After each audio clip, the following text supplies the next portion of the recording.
Hello and good morning, students. Welcome to our online session of English. So, students, this is the second part of the topic active and passive voice of our English grammar book. So, students, as we read yesterday the meaning of active and passive voice, and we saw that doer is very important in active voice and work done is more important than doer in passive voice. So students कल हमने देखा कि जो subject होता है जो doer होता है किसी भी सेंटेंस में वो एक्टिव वॉइस में ज्यादा इंपॉर्टेंट होता है क्योंकि वो खुद काम करता है सब्जेक्ट एक्टिव रहता है मींस और हमने पैसिव वॉइस में देखा कि जो हमारा वर्क डन होता है वो डूअर के कंपैरिजन में ज्यादा इंपॉर्टेंट होता है और कहीं ना कहीं हमें डूअर का एब्सेंट्स भी देखने को मिलता है पैसिव वॉइस में. So students, we also read about all the structures of active and passive with examples. So students, today we will move further with the next important rules of active and passive. So let's begin the topic with its continuation. So students, now we will discuss in active and passive voice that what is imperative. It means कि imperative sentences क्या होते हैं और imperative क्या होता है और इसके active को passive में change करने के क्या rules हैं. So students, एक बात मैं आपको बता दूं, अगर हमारा एक्टिव वॉइस अगर अफर्मेटिव सेंटेंस है तो हमारा पैसिव भी अफर्मेटिव होता है. अगर हमारा एक्टिव नेगेटिव सेंटेंस है तो हमारा पैसिव भी नेगेटिव होता है. और अगर हमारा एक्टिव वॉइस अगर इंटेरोगेटिव सेंटेंस है तो हमारा पैसिव वॉइस भी इंटेरोगेटिव सेंटेंस में ही होता है. तो ये जो रूल्स हैं आपको बहुत ज्यादा अच्छी तरीके से ध्यान रखने हैं. और इसके अलावा आपको प्रेपोजिशंस का भी ध्यान रखना है कि किस अकॉर्डिंग हम लोग मोस्टली बाय प्रेपोजिशन का यूज करते हैं जो मैंने आपको कल बताया था. और इसके अलावा भी कुछ एक्सेप्शंस भी बताए थे प्रेपोजिशंस में जो मैंने पिछली मींस की प्रीवियस वीडियो में आपके साथ डिस्कस किए थे. तो आज हम आगे बढ़ेंगे इंपेरेटिव सेंटेंस के पैसिव फॉर्म में. और स्टूडेंट्स आपसे एग्जाम में एक्टिव टू पैसिव और passive to active vice versa किसी भी अकॉर्डिंग में पूछा जा सकता है. तो आपको ये सेम ही रूल्स को फॉलो करना है. अगर हम एक्टिव से पैसिव में जाते हैं तो भी और पैसिव टू एक्टिव टू इस अकॉर्डिंग ही रूल्स हमें फॉलो करना है. So now we will discuss about what is imperative. An imperative sentence is the sentence which expresses an order, request, command, etc. Imperative sentences ऐसे sentences होते हैं जो order, request, command को express करते हैं. An imperative sentence takes the following forms in passive voice. It means कि जो imperative sentence होते हैं वो इस तरह की form को passive voice में use करते हैं. So now students we will understand how to make passive voice of imperative sentences. So our structure, verb first form plus object. Most of the imperative sentences started with the verb first form. It means कि हमारे जो mostly imperative sentence होते हैं वो verb की first form से start होते हैं. verb first form plus object. Second इसका structure होता है do not plus verb first form plus object. तो इन दोनों तरीकों से हमारे imperative sentence start हो सकते हैं active voice में. और imperative sentence request, order, command, advice, warning, prohibition को express करते हैं. So student, before starting this, I will tell you the structure of imperative sentences. So students, जब भी हम request करते हैं, advice की बात आती है, तब हमारी tone जो होती है वो कैसी होती है? नीचे होती है हमारी tone. तो इसका जब हम passive voice बनाते हैं तो वो क्या बनता है? Object plus should plus be and plus verb third form. I just revised the structure. Object plus should plus be plus verb third form. Second structure अगर हमारा ऑर्डर है या कमांड है तो हमारी टोन क्या होती है? तेज होती है, ऊंची होती है. तो इसका जो स्ट्रक्चर बनेगा वो बनेगा let plus object plus be and plus verb third form. I just repeat the structure. Let plus object plus be and plus verb की third form. Let object be plus verb की third form. So इस according इनके passive voice बनते हैं. ये passive voice के structure हैं. Okay student, now go through the following example. Shut the door verb की फर्स्ट फॉर्म से स्टार्ट हो रहा है और हमें क्या बता रहा है? Shut the door. हम एक तरह से ऑर्डर दे रहे हैं, ऑर्डर दे रहे हैं या कमांड दे रहे हैं. तो हमारा ये वाला स्ट्रक्चर पैसिव का फॉलो होगा. मींस की सबसे पहले आएगा लेट, इसके बाद हम लिखेंगे ऑब्जेक्ट. तो ऑब्जेक्ट हमारा द डोर है तो हम दो डोर लिखेंगे. इसके बाद आएगा बी, बी लिखा हमने. Third form of the verb means shut की shut. So shut the door का पैसिव वॉइस क्या बनेगा? Let the door be shut. Now the second sentence is that help the needy. ठीक है, जो नीडी की मदद करो, ये एडवाइस दे रहे हैं, तो एडवाइस देने के टाइम पे हमारी टोन नीचे होती है, तो हमारा स्ट्रक्चर ये वाला होगा, object plus should plus be plus verb की third form. So object find करेंगे, द नीडी ऑब्जेक्ट है, तो हमने सबसे पहले ऑब्जेक्ट लिखा, फिर हम लोग शुड लिखेंगे स्ट्रक्चर के अकॉर्डिंग, फिर हम लोग बी लिखेंगे, हेल्प की थर्ड फॉर्म हमारी हो जाएगी helped. So the needy should be helped. Okay students, now the third is called the attendant. Attendant को कॉल करने के लिए कहा जा रहा है। सो स्टूडेंट्स, ये ऑर्डर दे रहे हैं, यहाँ कमांड है हमारी, तो इसमें हम यूज करेंगे let plus object plus be plus verb third form. It means let, object है द अटेंडेंट, बी कॉल की third form called. Now the next is please take the responsibility. So यहाँ हम क्या कर रहे हैं, रिक्वेस्ट कर रहे हैं, the responsibility should be taken. तो इस अकॉर्डिंग हमारा फॉर्मेशन होगा। सो स्टूडेंट्स, नाउ जो हमारे सेंटेंस है वो चेंज हो रहे हैं। It means please sit down, तो टू होम या वेयर, तो कहीं ना कहीं वेयर। इट मीन्स कि ये इंट्रांजिटिव है। इंट्रांजिटिव की जो हमारे पैसिव वॉइस बनते हैं वो बनते हैं यू आर। सो कहां से स्टार्टिंग होती है, इनकी स्टार्टिंग होती है यू आर। देखो, अगर यू आर, अगर हमारा रिक्वेस्ट है तो यू आर रिक्वेस्टेड इस अकॉर्डिंग, अगर हमारी ऑर्डर है तो यू आर ऑर्डर्ड, अगर हमारी कमांड है यू आर कमांडेड, अगर एडवाइस की बात हो रही है तो यू आर एडवाइज्ड, अगर वार्निंग की बात हो रही है यू आर वार्न, अगर प्रोहिबिशन की बात हो रही है यू आर प्रोहिबिटेड। तो ये हमारा स्ट्रक्चर फॉलो होता है you are plus third form of these words means imperative words.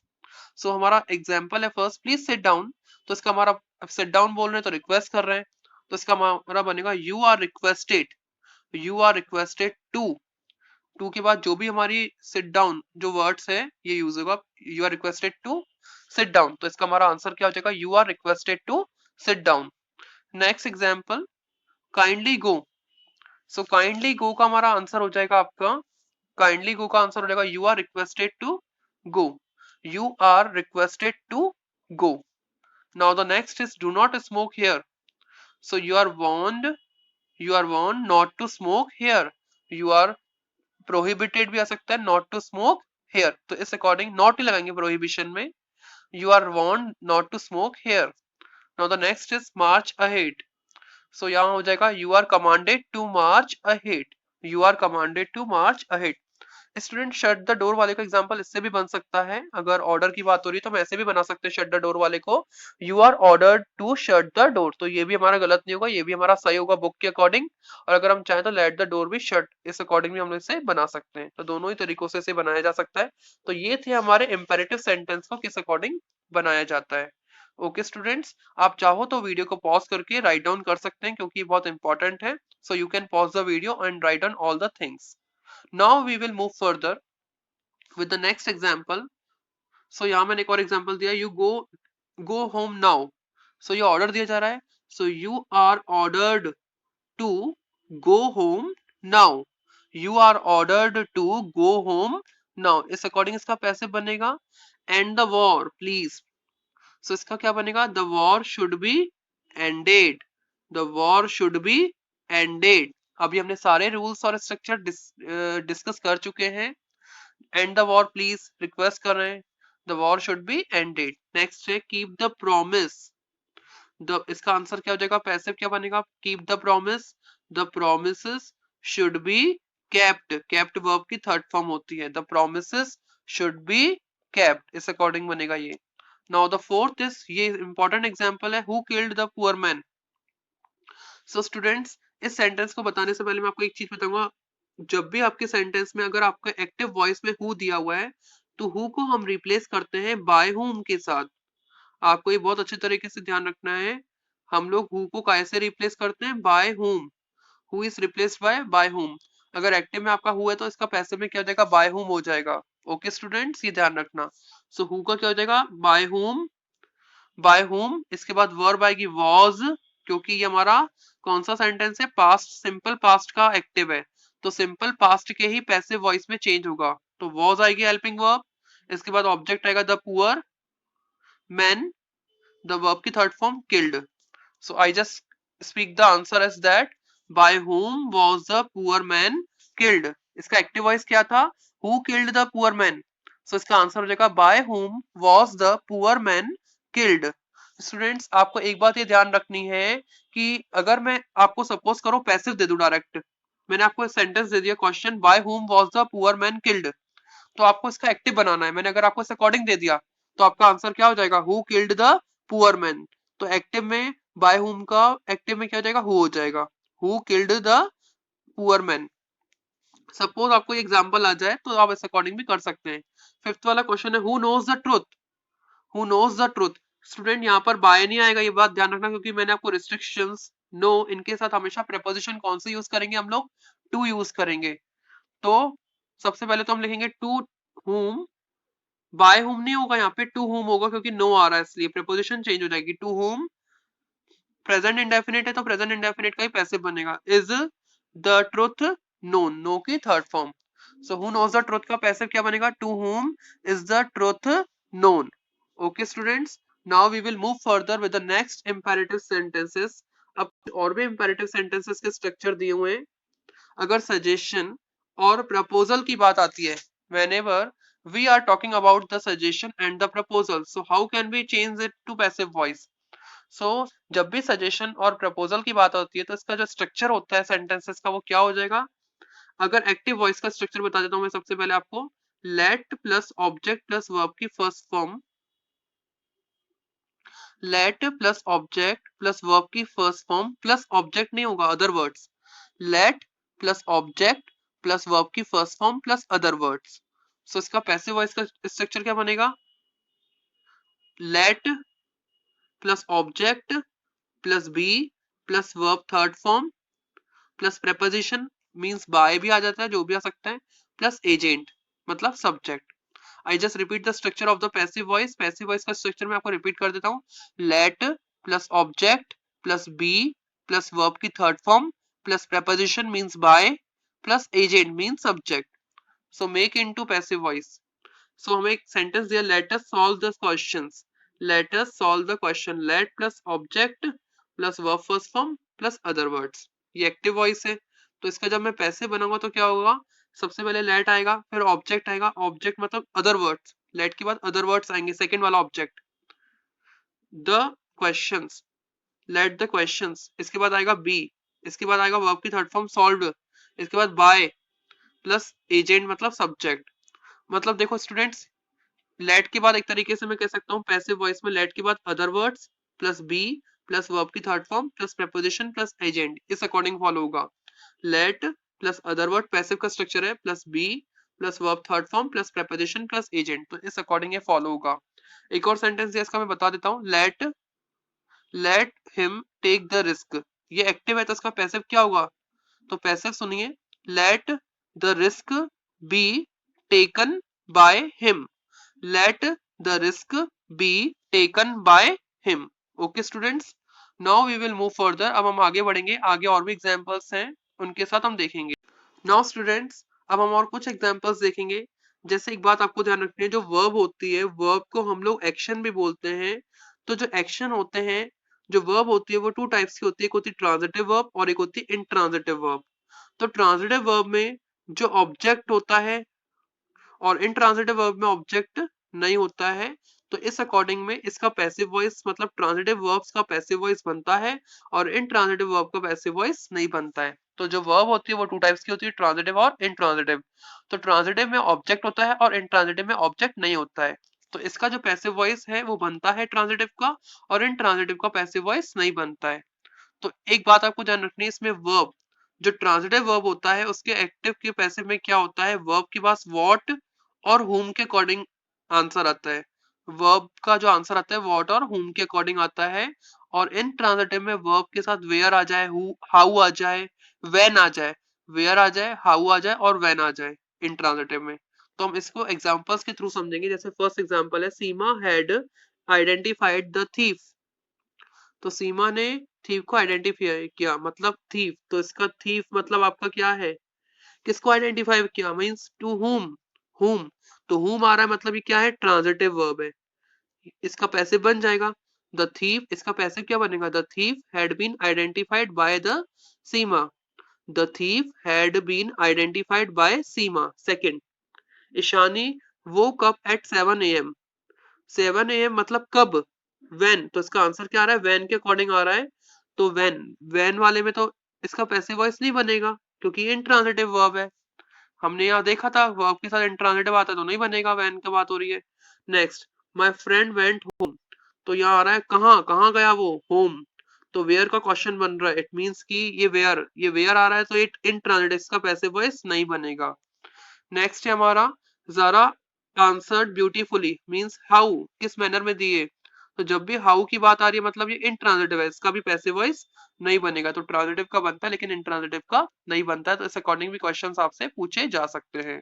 Okay students, now अब आता है नेक्स्ट।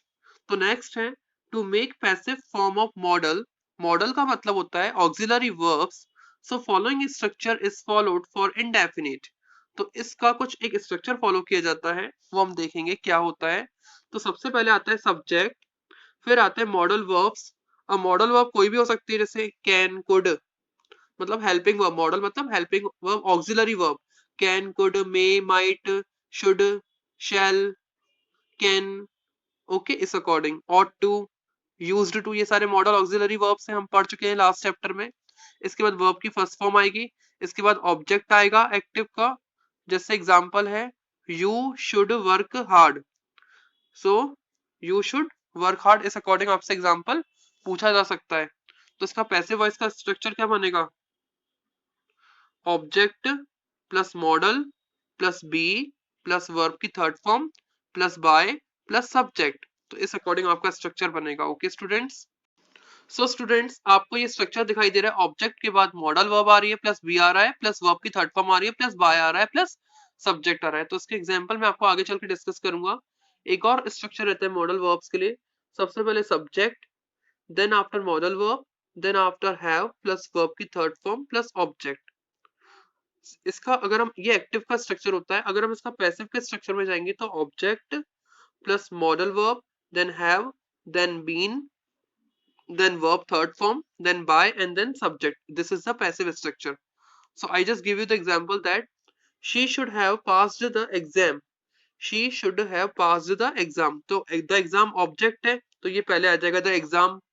Should have है तो should have been हो जाएगा, ठीक है। Passed third form, then by मतलब preposition, then she का क्या हो जाएगा यहाँ पर her।